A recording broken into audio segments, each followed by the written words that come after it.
Wonderful viewers and great listeners, Nigerians, welcome again to your darling station, The Living Television. We're back again today on your favorite program, Issues of the Moment. In today's Issues of the Moment, we are looking at the crisis, the political crisis in Rivers State. We know it has overstayed, but we are not just going to look at the crisis per se. We are looking at the comment from well-meaning Nigerians, especially after Mr. President's announcement of militarization in a democratic setting. What is the meaning of this? And also the release of the long-seized federal government allocation, that kept the local government and other civil servants waiting, starving and so on, and was released to a military man who is now the interim governor in Rivers State in a democratic setting. These are many more we are going to look at today. From my right, from my immediate right, I have Comrade Nnamdi Lekwachi. Comrade Nnamdi Lekwachi is a historian. Not just a historian, he's a political affairs analyst and also a tele-evangelist. Comrade, you're welcome to the program. It's my pleasure to be here, Mr. Montito. Thank you for having me. Good day, our viewers. On my left, I have another wonderful person who is also a very friend to the media, a media personality, and also one of the guys who started, or rather initiated, among those who initiated democracy in Nigeria at the welcome of democracy. He was there in Aba North, and that is Honorable Emeka Uhedru. In the film industry, we call him Nzemosu. Nzemosu is not just a political affairs analyst, he is also a social critic. Onyenze, you're welcome to the program. Thank you so much. Thank you, viewers. It's glad to be here. All right, comrade, Yeah. considering what is happening in Rivers State and the suspension of the democratically elected governor of Rivers State, and also the imposition of the retired military personnel, what do you think is the people, the light of the people in Rivers State? Thank you so much. And it is so simple to say that the plight of the people there is quite undemocratic and totally so. Because what happened is just clear and in fact a precise subversion of the Constitution of the Federal Republic of Nigeria 1999 as amended. Talking about the declaration of proclamation of emergency in Rivers State, the president relied upon Section 305, then subsection 5 of the 1999 Constitution as amended. Granted, the Constitution is clear and express that the president has powers to declare emergency. But in Nigeria, or in the political landscape that is Nigeria, the problem is we have misapplied, or we have actually misconstrued, or should I say misinterpreted what that section means. Even emergency itself, I think we've only been able to contextualize emergency within crisis, or let me say the time when we are having political crisis. Emergency is not only political. Health issues could actually lead to emergency declaration, like Ebola virus, like coronavirus, like a pandemic, or even an epidemic. You understand? Even natural disaster could necessitate emergency declaration. But in Nigeria, it's only been about politics. And when a political side is not agreeing with the other side, you see the president try to politicize the emergency. But that's it again, like I said, what happened in Rivers State is total assault on democracy. And I will explain why. It began first with the grassroots government, that's the local government, when the Supreme Court sacked elected councils or elected council officials, saying that the manner in which they came was not legal enough. Then you could ask, how did that election happen? It was an election that followed the ruling of the same Supreme Court on July of 2024, saying in any local government where there is no democratically elected council members or council officials, that the Attorney General and then the Accountant General of the Federation should cause to happen cessation of statutory transfer. But it's only unfortunate that we all saw that, and then following the problem between Governor Fubara and his political godfather, Yeso Wike, we now saw a near breakdown of law and order. Then for the president to intervene, he had to now declare emergency and also sack another tier of government, meaning as it is today, even at the grassroots level and at the state level, there is no government in Rivers State. That is the meaning as we speak. So, and then the imposition of a retired military personnel is wrong. And I will explain. In the constitution upon which the president relied to proclaim emergency, there was nowhere the word suspension was contemplated. The word suspension was never mentioned. So the president went extra to the constitutional provision, and it's very, very wrong. And someone said it was an imputable offense then. But then people started to talk about it from the political perspective and all that. So the president went contrary, beyond what the constitution, with which he swore to defend. All right, Honorable, you had it, and then I'm sure you've also been a very wonderful witness to what has been happening in Rivers State. And in that day, Fubara was suspended. Mr. President was very clear when he also accused Fubara of burning down the House of Assembly complex, making it look as if a lot of commentators had been going on. Even mostly people say the president is biased. What would you say about that? You see, the blame of what happened what is happening in Rivers State, because it has not stopped happening, it's still happening, it's ongoing, it's still unfolding, should not be blamed on the president alone, but he takes bulk of the blames. You see, when somebody is not a thief until he has stolen, and when somebody has stolen, he is now called a thief. You understand? Whether a court of competent jurisdiction has declared him a thief or guilty or not, but so long as there is substantial evidence to prove that this person has stolen, you understand, he cannot be then, I can be called a thief. So in that case, the president, from my own perspective, suspended our constitution as far as Rivers State is concerned. The same way, the same thing that coupists will do. You understand? So the president just plotted a coup against the people of Rivers State and suspended the functionality of the 1999 constitution with regards to Rivers State. The constitution is suspended there because now the so-called sole administrator, our constitution has no room for sole administrator, whether a civilian or a military. We have no room. The constitution never contemplated it, never thought of it, never have anything to do with what is it called, sole administratorship.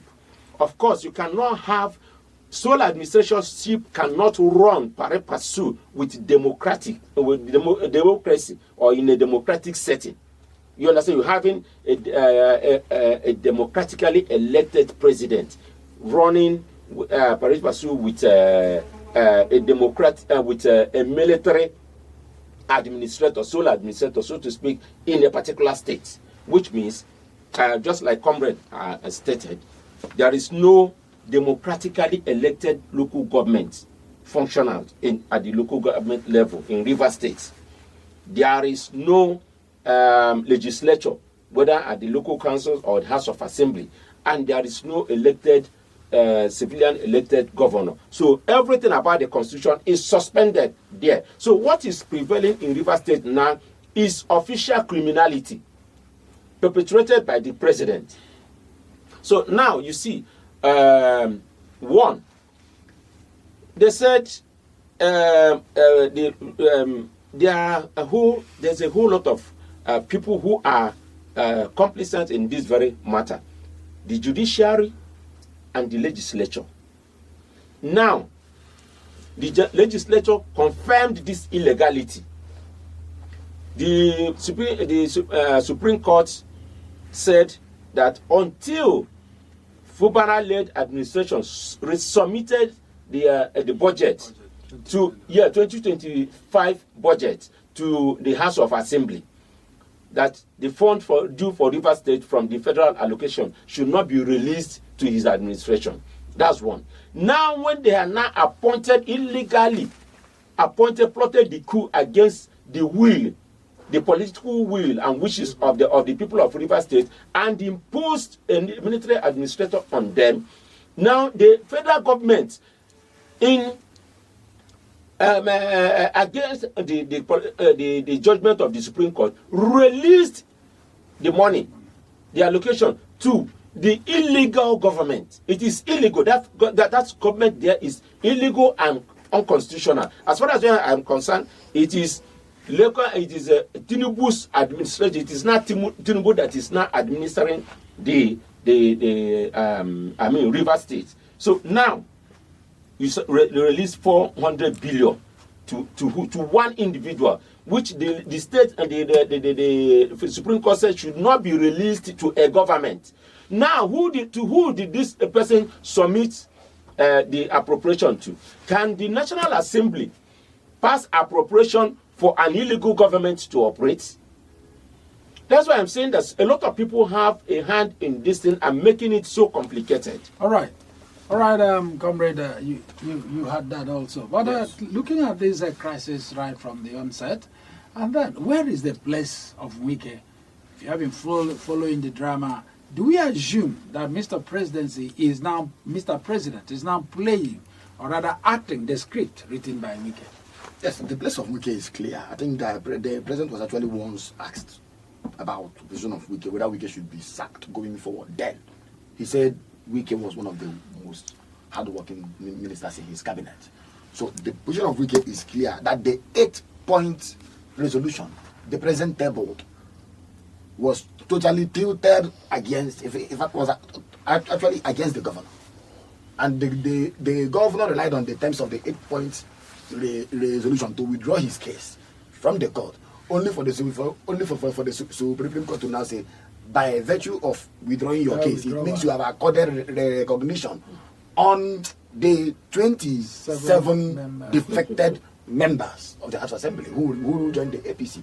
Even the president in his own resolution said they should be allowed to remain in any political party of their choice against our constitution. Against our constitution. That's the president talking. In that resolution, then it was not a party affair where he could have waded into. It was it was an issue of government and in this case subnational government. But one thing is clear: it's about state capture. I'll give you an example. Since APC came on board, there have been intense desire, and they have actually expressed that, to capture instrumentalities of the state. When Buhari came in 2015, he wanted a kind of legislature that would work with him. He was not so much lucky. Saraki emerged. It was a tug of war.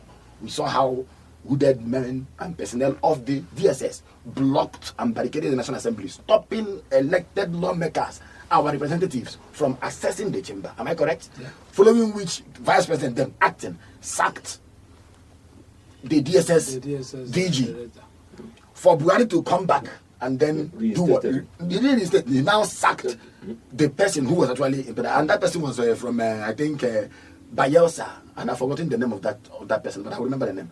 Then, apart from that, Buhari wanted so much to control the judiciary. That is the legislature on one hand. Then he wanted so much to control the judiciary.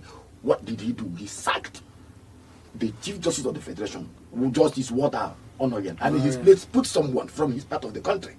Now, Tinubu had come. He succeeded in one thing, getting the kind of legislature he wanted.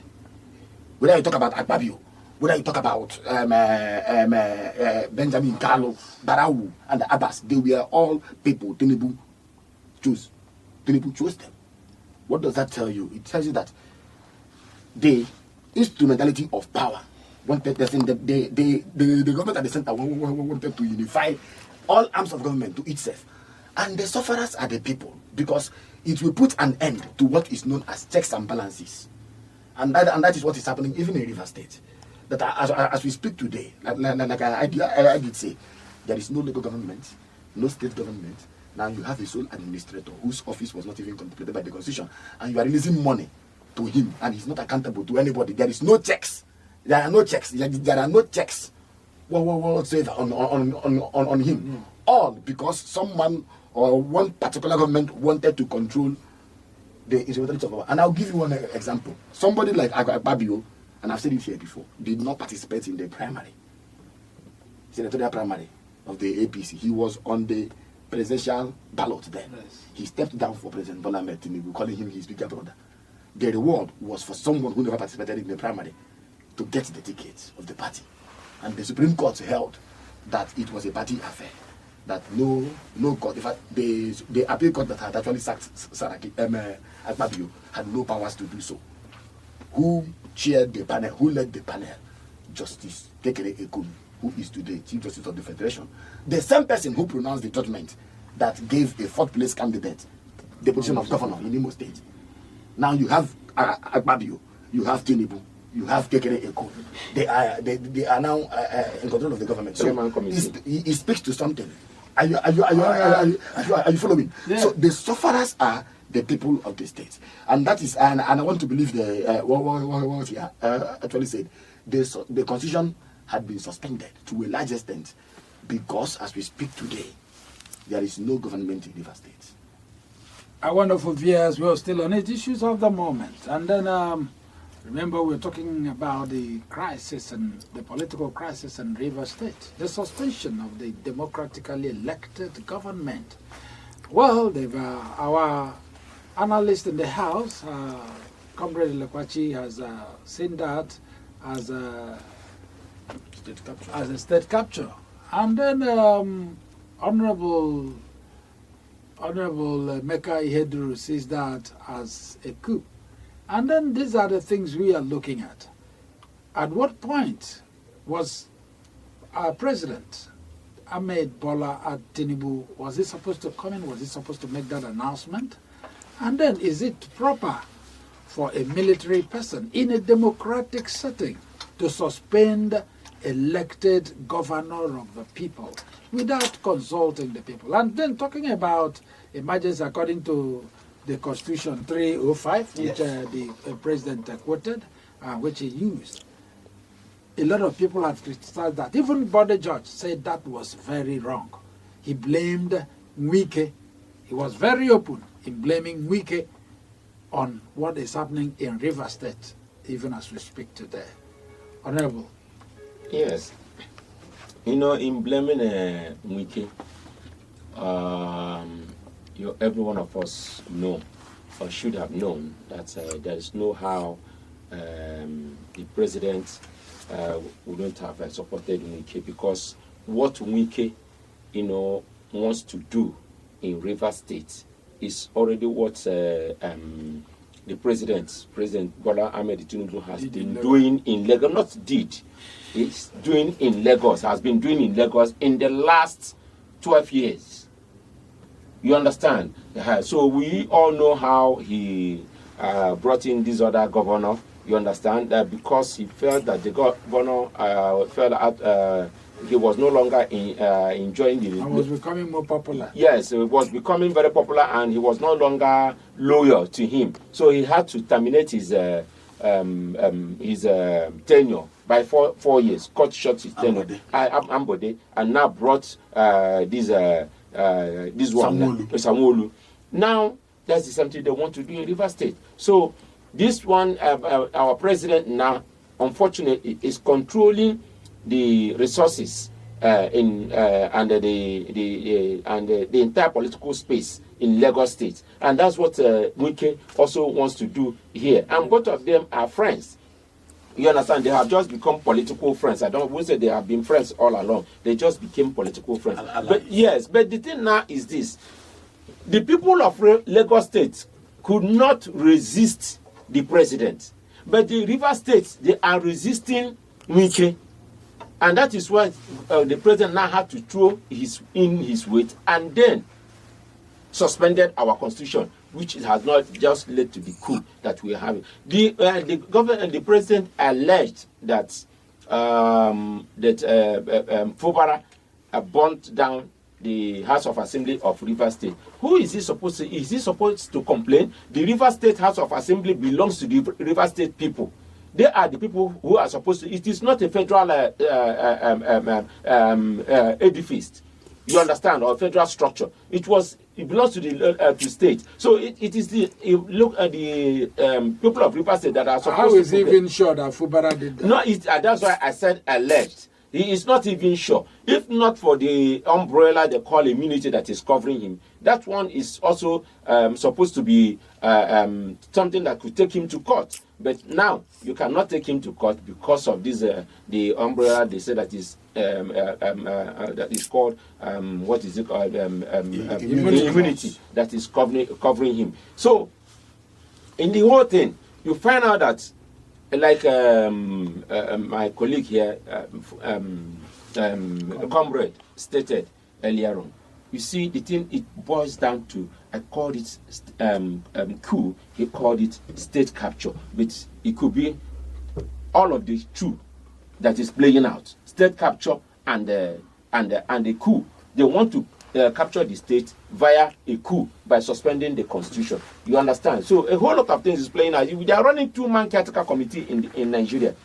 3-man caretaker committee. It's no longer democracy. Our president Tinubu is holding the executive. Then Akpabio is in charge of the legislature. Then our CJN is now in charge of the judiciary. So it's a 3-man caretaker committee. That is what we are running in Nigeria. All right.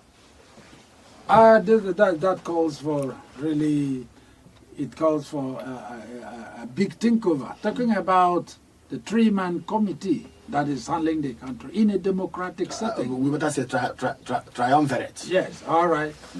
So the tripartite nature of the government in Nigeria today is exactly what we're talking about. But how come the River State is deeply involved? How come the River State is becoming the scapegoat? Yes. That's just the, I want to answer this question. Problem. All right. You see, there is no government since 1960, no democratically elected government has been able to control River State and Lagos State. Put me. That is to have the arsenal to leverage for election. And 2027 is almost around the corner. The campaign, and then the politics of 2027 is much around the corner. People are beginning to talk. Even some governors are beginning to tell us what their future will look like beyond and after 2027.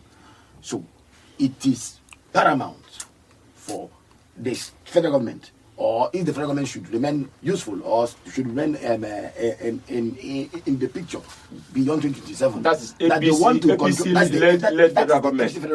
That is why they are looking to control River State, which has the oil wealth of the nation, and Lagos State, which has the corporate wealth of the nation. Yes. That gives them a leverage. That's it again. I think let us even come back to Section 305, which the president relied upon. I think either subsection 5, because it has 6 subsections, either subsection 5 or 4, say that the governor shall be the one to inform the president that there is anarchy in his state with 2/3 majority support from the House of Assembly. Very correct. That did not happen. One. Then the only thing that happened, I think subsection 5, where the constitution said after a reasonable time. After a reasonable time in this instance was not actually clarified, was not actually stipulated what time we mean, or the constitution meant by saying after a reasonable time. You understand? Then the president relied on that to say the governor did not inform him.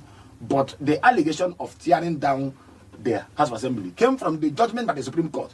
The Supreme Court asserted that Governor Fubara was so desperate as to have brought down that institution. That was what the president relied on to issue the emergency he actually proclaimed. But then the question becomes, what is sole administratorship? Do you know what the word soul means? It's not democratic. Soul means one man. One man government. You cannot have one man in a system that allows government at the grassroots level, government at the state level, relating with government at the federal level. That's what we call IGR, intergovernmental relations. You cannot have one person perform the functions of the council, and this is perform supposed the to be functions of the state. A subnational it's government. It's supposed to be a subnational government, and you are imposing someone and are sacking two tiers of government have been sacked in River State for only one person to operate without the constitution, because this person is not going to operate with the constitution. His office was not contemplated in the constitution. So he's an unconstitutional person, He's operating office. the local government and operating the So state. it's unfortunate. So the word sole administrator should be thoroughly reviewed. What does it mean That's for why us? I said that in it's a a- democracy, it's a military coup. democracy that talks about plurality, inclusion. You are talking about one person, sole administrator. All right, Sorry, it's not just about one person and then sacking the democratically elected government. Shrinking the Then, democratic space. That's why I said. And the person involved, the man we're talking about, is not even from River State. It's not It's from not- River- Yes, he so didn't that have- he doesn't is have the people's mandate. that is a very big blow. on I think he Rivers was following State. after Obasanjo of 2004 in Plateau State and then 2006 in Ekiti State. And even the judge that gave this judgment, the Supreme Court judge that gave the judgment, we have a video where he was with Wike in a program in Calabar. Is there, and then we are going to see it also while on this program. All right. Having said that, Honorable, shortly because of our time before we leave, do you think that most of this, especially what the president is doing, don't you think he's considering 2027? And because of what happened, you are a PDP person. And it is assumed that even before now that Wike governed the River State as a PDP person and was in PDP even during the presidential election. And now he is still in PDP and has, which has never happened in Nigeria. And then he has a position. In fact, he's a very big person in this federal government setting. Yet he's still in PDP. And PDP is doing nothing either sanction him, how do I say, suspend him because Or of discipline him. or discipline him because of these anti-party activities. And today, and still talking about 2027, the River State, he boldly said it, that River State is for President Tinubu in 2027, undermining the powers of the sitting government, the sitting governor, that is Fubara. The thing is that, quite unfortunate, PDP has been compromised. You see, and anybody that is in PDP now is an orphan. Yes, simply put, you're on your own. You can imagine what is happening to Natasha. Ever since the issue came up, PDP has not issued a statement as a party. So she is fighting on her own. Then Fubara, the case of Fubara has been doing the battle on his own. You understand? Even when the 27 lawmakers defected, PDP ought to have joined forces with Fubara to go to court to say, since these people have defected, they are no longer. They said they are no longer card members of our district. They are no longer holding our seat. Look, every seat at the legislature is a double ticket. You understand? Is jointly owned, one by the party and then by the individual candidate. So, having been elected, the constitution says that the sponsor of the candidate is the party. And you know, they say him who pays the piper dictates the tune. So the party ought to have been the ultimate beneficiary. So if you have denied them, you say no longer, this person is no longer my sponsor, then you leave the seat because the seat was meant for your sponsor. You understand? So now the PDP is not fighting for these people. These people are just, everybody is on his own. You understand? And they have not had the political willpower to suspend the Wike. You understand? You begin to wonder what is happening. You understand? So at the end of the whole thing, I don't understand. In fact, Nigeria has become a house of comedy. That is what they have turned Nigeria to be. It's now a house of comedy, and it's embarrassing every one of us before the international community. All right, before we leave, I want to come to you, comrade, before we bow out here. Now, looking at what is happening, the president is out of the country, and also the vice president is out of the country. And then, do we assume that they've so cowed the military? Because I know in those days, such a thing can never happen when the president and vice are all out of the country, leaving the number 3 man alone, and that is Akpabio. Let me finish. This is not the first time this is happening. It's not. It happened sometime last year. In the APC The two government. the two left. the constitution is clear. And then let us also correct something. I don't understand the meaning of working visit when the president is not representing the country anywhere. You say working visit when the president, maybe it's a state visit upon the invitation by the French government. He's not visiting French government. And the government cannot, another government When it cannot is government to for government 2 weeks. relations. Yes, when it is government to government relationship.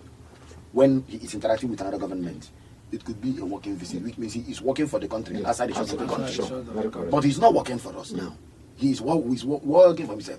But unfortunately, those who perhaps have a better grasp and understanding of the English language, and actually come up with something they have coined, working visits, to exonerate or to even deodorize a wrong, something that is actually wrong and unacceptable and then unconstitutional. That is number one. Then, number two, the president ought to have handed over briefs to the vice president. Two of them were on the same ticket. And then if it was a joint ticket, as you call it. So if the president happens not to be around, the vice president has no business leaving the shores of the country. People make this mistake of saying power should go to the third person, the Senate president. No, it's not like that. He is in another arm of government, which is the legislature. legislature is not meant to do the duty of executive. Okay. If you see Sure. the mistake we make, Very correct. separation of powers and functions Yeah. of government in Nigeria had been bastardized and abused. And that's why you see the executive try to acquire the legislature, try to absorb the Acquire the judiciary, then leaving the ordinary man to his fate. So it's unfortunate. What is happening now needs to be interrogated. But then unfortunately, Tinubu has the kind of National Assembly he wanted. So he will not even be interrogated. All right. It will never be entertained. On a first lady, Honorable, do you agree with what Sowore said? He said there is nothing like a working visit that Tinubu has gone for a treatment in France.